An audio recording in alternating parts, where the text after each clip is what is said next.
Ça c'est le doigt de Dieu. Ça c'est le doigt.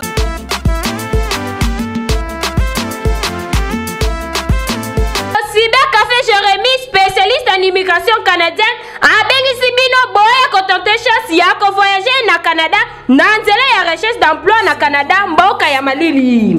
Na $10 pour na recrutement et emploi na Canada, yaka baselela yo CV na photo format canadienne, okozala mobimba na ba site ya emploi ya Québec, Toronto, New Brunswick, pour kama résultat kaka soki société canadienne moko endimio. Moi na Congo dimela ngai ba société na ba entreprise ebele ya Canada ezoluka batu ya misala. Na yango welisa oleka na service ya recrutement tope recherche ya musala na Canada okozala mobimba awa na Cybercafé Jérémy, spécialiste en recherche d'emploi na Canada et Keyo. Ça c'est le doigt de Dieu. Ça c'est. Ce journal vous est offert par Cybercafé Jérémy.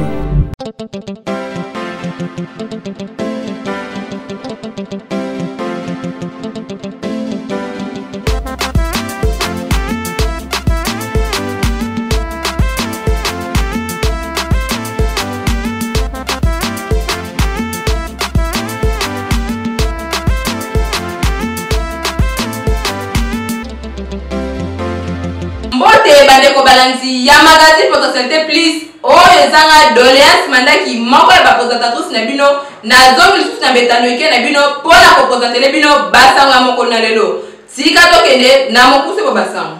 Numéro 20 aza kocontinue toujours na campagne électorale na ye badetail na élément oyo. Mokonzi ya mboka Félix Tshisekedi Tshilombo bakiselaka ye beton aza kokoba na makambo etali campagne électorale na ye ndenda boye akokita kuna na grande province du Katanga o mokolo ya lelo wapi kuna na Kamina na ville province ya Haute-Lomami toujours kotalisa projet de société na ye kobenga population na kimia ndena yango balengeli ba dispositif na rond-point Mbindikiluwe oyo ekosala te aleki sa meeting na ye lolenge ya malamu pesima na ye akosilisa meeting akozwa pepo pona continuité ya campagne na Kalemi na province ya Tanganyika yango tolobi histoire ya ba propagande oyo eza matata ekeyo seni aza kotalisa bosenga na ye eba ya mokonzi ya mboka apropo ya ba matériel électoral ba détail na élément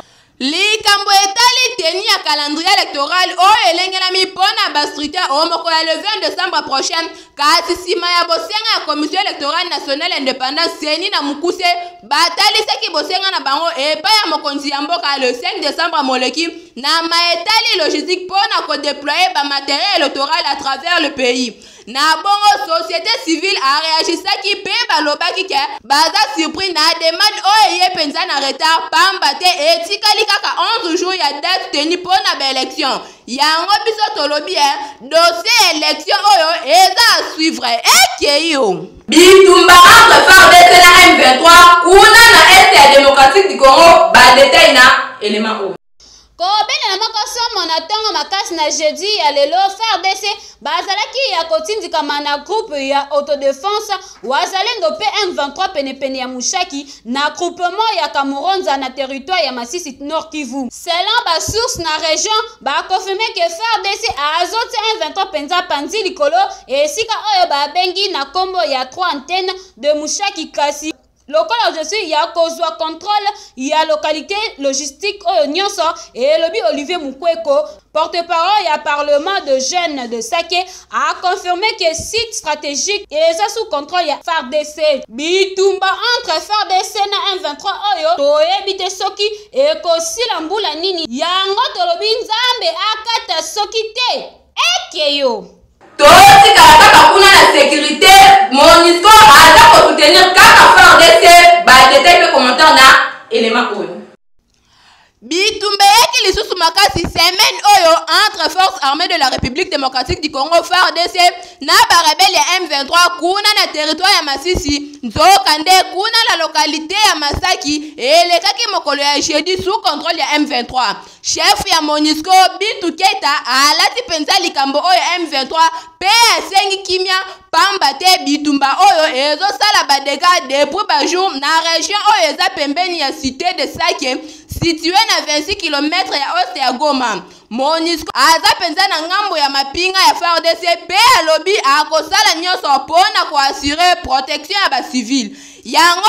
affaire FARDC na M23 eza à suivre. Ah oui, ekeyo polelaki ya to tala Diego Kao ya masolo yeyo azongali nzungu na yeko kamwa bino batu bozalaki na besoin ya bavisa tope entrée express ya Canada dans la super café Jérémy Yangoyo ezongali masolo na ndenge ya moto ya defwa te na $10 ya pomba obeti pe ozwi numéro ya immigration canadienne na ba preuve ya participation pour na recrutement ya musala kokamwa ndeko nzela ya Canada ekomi facile na ndenge kosakana te pe visa ya musala awa kaka kobosana pete visa ya étude na 4 mois ya pamba osilisi ba démarche nyonso pe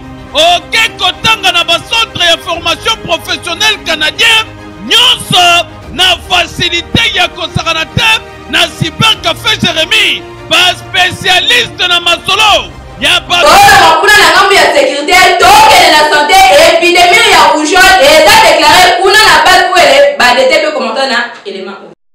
Épidémie en rougeole ezalaki déclaré na base où elle est précisément na zone ya santé ya Buta ezalaki maîtrisé. Mais c'est Jean-Paul médecin chez l'intervention a confirmé que sango oyo uto mokolo ya jeudi 7 décembre 2023 au cours ya moko ya entretien na presse locale. Na bongo près de 4001 cas oyo ezalaki recensé na bongo 3502 cas simples P 487 cas compliqués traités et guéris contre 12 cas de décès. Nde na bongo ba invité baboti na ko respectaka makambo etali vaccination oyo ekosala te bana bazala atteinte na bokono ya rougeole. Pona rappel maladie oyo ezalaki annoncé mokolo ya le 24 juin 2023 epai ya gouverneur Jean-Robert Nzanza Bobiti pona makambo etali santé ya bana tobeti sete baboti bo veiller sur bana. Ah oui, ekeyo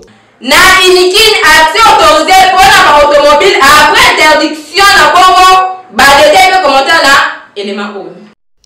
Entre 8h et 16h na ville province ya Kinshasa, accès na cité ezalaki refusé na ba automobile. Makelele ata moko te ya ba moteur emituka ni ya ba moto. Na banzela tope zinga ya ba différence bâtiment kaka ba piéton nde bazalaki kotambola. Pona recteur ya université ya Kinshasa, Jean-Marie Kaembe, initiative oyo eza ko contribuer na lutte pour na changement ya mentalité. Événement oyo ezalaki en pleine organisation.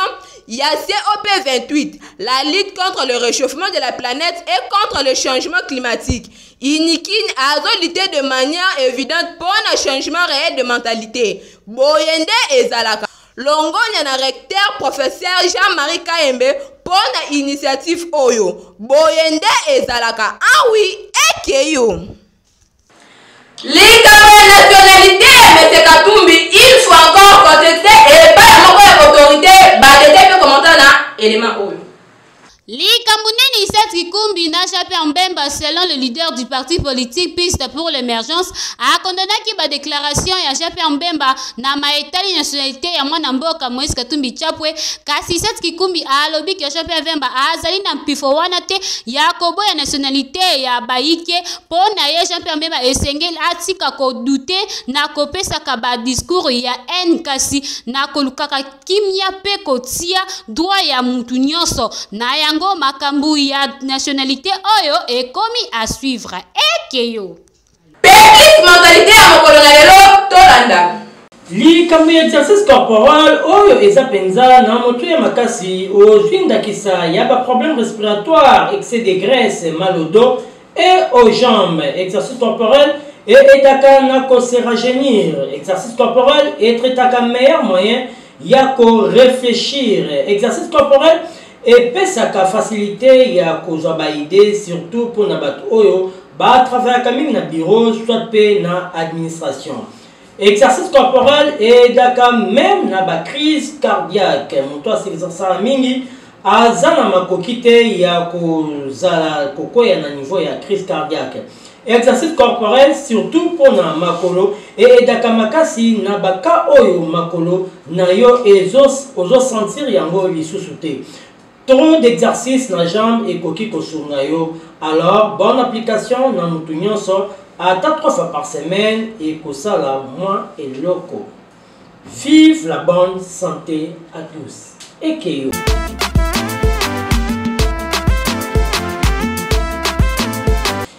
Likambo ya mentalité na kati ya RD Congo ba kiselaka yango eloko ya makasi. Mboka oyo est la qualification parmi les pays les plus hospitaliers au monde. Kasi likambo oyo to déplorer awa na magazine Potentialité Plus et ça que congolais a linga kande kone congolais te yango na ki chinois balobi ndeko na yo azaka katango aza musika soki bokomi na ye pembeni akomi na ye o ye azalaka ndoki o ye atonga tuna ye o ye abundise nga oye adefaki elamba na ngai oye azolakisa nini congolais consommant congolais tolinga na biso politique ekabola biso te ba président mpe bakabola biso te mpona pamba te bango bakutanaka na bango kuna bango na bango basalaka makambo na bango biso mpe tokutanaka biso na biso tosalaka makambo na biso alors tolinga na biso pamba te congolais aza kaka congolais eloko oyeba ezaki non congolais akokaka kokabela lisusu ndeko na ye te. Alors essayez koyeba ke non kokaba eza kobombisa yango yoka conseil oyo congolais kabela ndeko na yo congolais kabela bafazer oyo baza libanda ya porte na yo yo oyo ovandaka na jebe ovanda na kitambo tala liboso ya lupango na yo okomona ke non mama moko na mwana ne bavandaka libanda wana bafinikaka bapolela mbula mutu ya kokabela eza nde bango epi nzambe akopambola congolais il faut yeba ke non congolais aza moswahili te congolais aza moluba te congolais aza motetela te congolais aza mukongo te aza muyaka te aza mungala te ezaka ke non mutu nyonso tu aza congolais. Discrimination tribale ba conflit tribal ezala musika na biso vraiment ba congolais.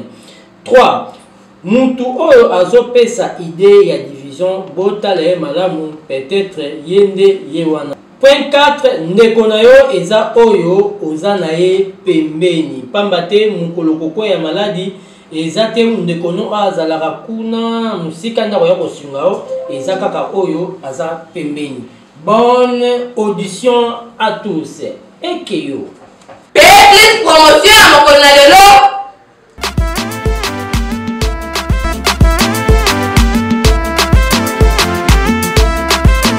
Le gouvernement du Canada par rapport au webinaire, par rapport aux informations que les recrutements, par rapport aux informations que l'immigration canadienne est en train de recommander les Africains, il a dit que la meilleure voie pour accéder au Canada, c'est par un visa de formation. Il y a des formations qui se font au niveau du Canada. Vous pouviez commencer, c'est le meilleur moyen même d'aller au Canada.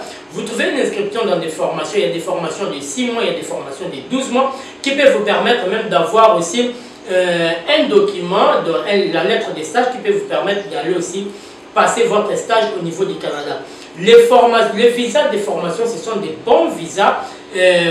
Vous prenez une inscription d'une formation professionnelle ici et vous partez suivre votre formation au Canada. C'est vraiment un bon visa qui peut vous permettre d'avoir votre permis d'études et permis de travail au Canada. Alors, vous pouvez passer au Cybercafé Jérémy, soit vous pouvez nous contacter par les numéros que je vais tout à l'heure de vous communiquer.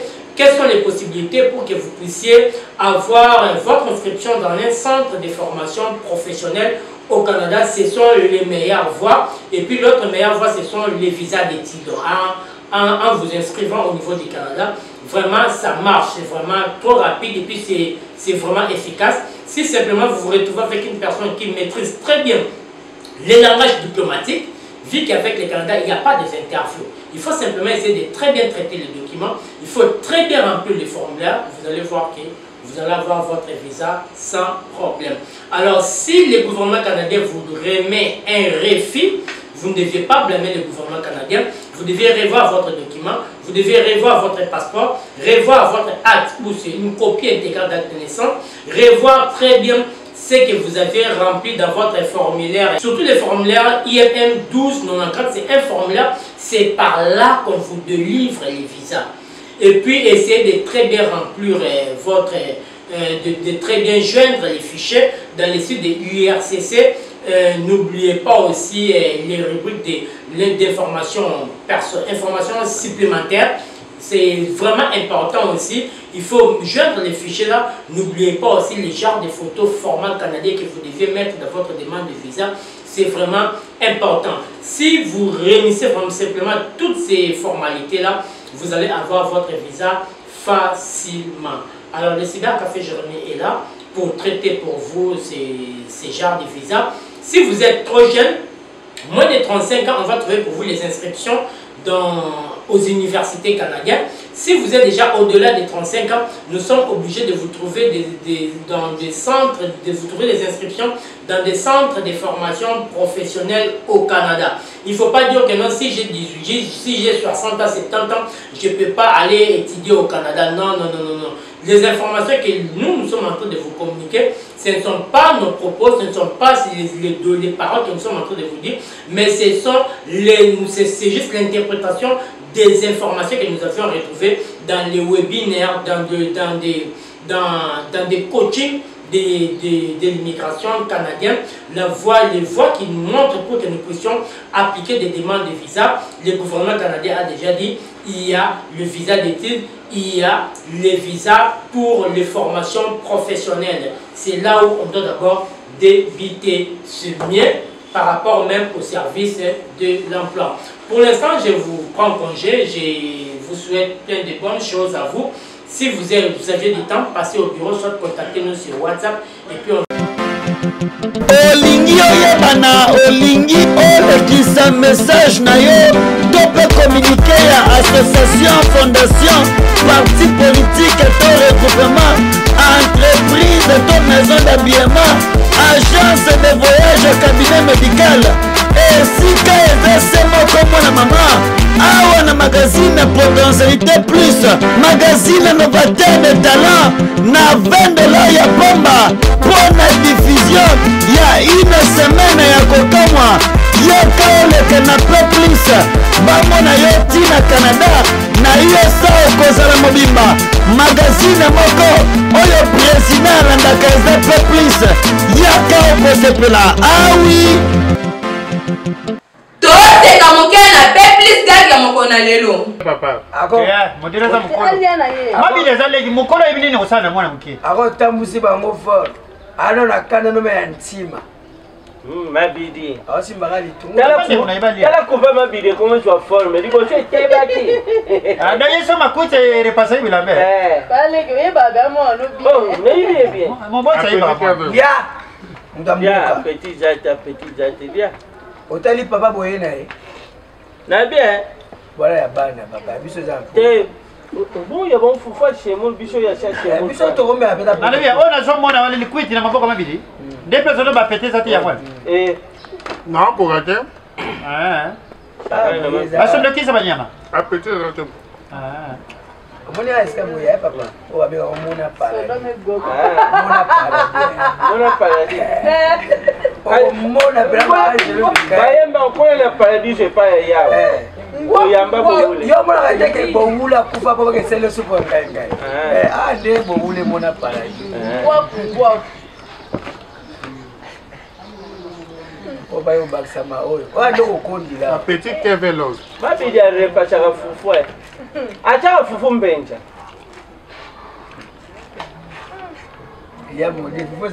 tokomi na suka ya magazine na biso peplis ya mokolo na lelo oyo ndenge doléance mandaki nde nazalaki na sai mpe kese ya kopresentele bino basango oyo tika to remercier koma yesu kristu mopesi na mpe mapepa moi tika to remercier lisusu Cyber Café Jérémy pamba te bango nde bakoninga mpona leta lisusu na betano eke na bino soki koyo tozongi te ngai na bino tomona na mikolo ezali koya ekeyo.